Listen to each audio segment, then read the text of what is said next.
ધોળકાના જવારજ ગામમાં ખેડૂતોને હાલાકીનો સામનો કરવાનો વારો આવ્યો છે। વરસાદી પાણીનો નિકાલ ન થતા ખેડૂતો મૂંઝવણમાં મુકાઈ ચૂક્યા છે। 25 હેક્ટર જમીનમાં વાવેતર નહીં થાય તેવી સ્થિતિ સર્જાઈ છે। અધિકારીઓને વારંવાર રજૂઆત કરવા છતાં પણ આંખ આડા કાન કરી રહ્યા છે। ધોળકાના જવારજ ગામમાં ખેડૂતોના ખેતરમાં વરસાદી પાણીનો નિકાલ ન થતા 25 હેક્ટર જમીનમાં વાવેતર નહીં થાય તેવી સ્થિતિ સર્જાઈ છે।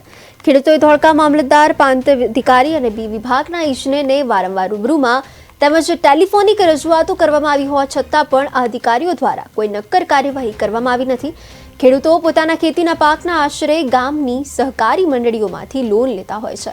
જો આ જમીનમાં વાવેતર નહીં થાય તો ખેડૂતો મંડળીના પાક ધિરાણ કેવી રીતે ભરશે તેની મૂંઝવણમાં મુકાયા છે। ત્યારે ધોળકા તાલુકાના અધિકારીઓ કોઈ નક્કર કાર્યવાહી કરશે કે કેમ તે જોવું રહ્યું।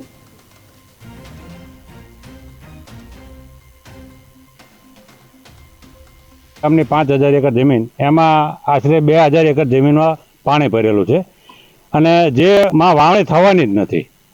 અને આ બાબતે અમે પ્રાંત સાહેબને, મામલતદાર સાહેબને, ઉચ્ચ અધિકારીઓને, રોડ ખાતાને બધાને રજૂઆત કરેલી, પણ કોઈ આ વાત ધ્યાનમાં લીધી જ નથી।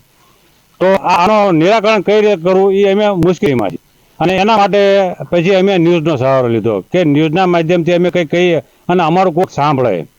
અમારી વાવણી 15 ઓક્ટોબર પહેલાં પતી, એના બદલે અત્યારે હજુ 2 ફૂટ પાણી ભર્યું।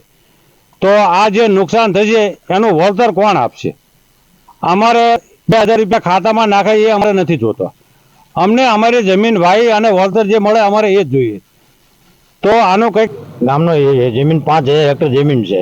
જમીનમાંથી લગભગ ચાલુ સાલે જે વેજળકાથી સરગવાળા, ઝાખડાથી સરગવાળા 2 રોડ બન્યા, એ રોડ ઉપર ક્યાંય નાળા મૂક્યા નથી આ સરકારે, અને એના લીધે આ સાલ 3-4 વર્ષથી તકલીફ છે અમારા ગામને કે પાણી ખાલી થતું નથી જમીનમાં, અને આ સાલ વરસાદ વધારે છે એના લીધે વધારે મુશ્કેલ છે।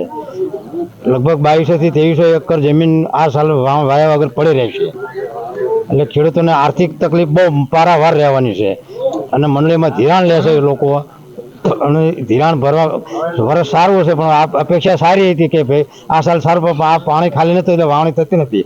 ઓક્ટોબરમાં અત્યારે અમારી ફૂલ સિઝન ચાલતી વાવણીની આ મહિનામાં, અત્યારે એના બદલે અત્યારે પાણી છે, 2 ફૂટ પાણી ભર્યા છે। હવે આ આવક ઘટશે એટલે મંડળીની ધિરાણ કઈ રીતે ભરી શકશે એ ચિંતામાં ખેડૂતો ગામની 5000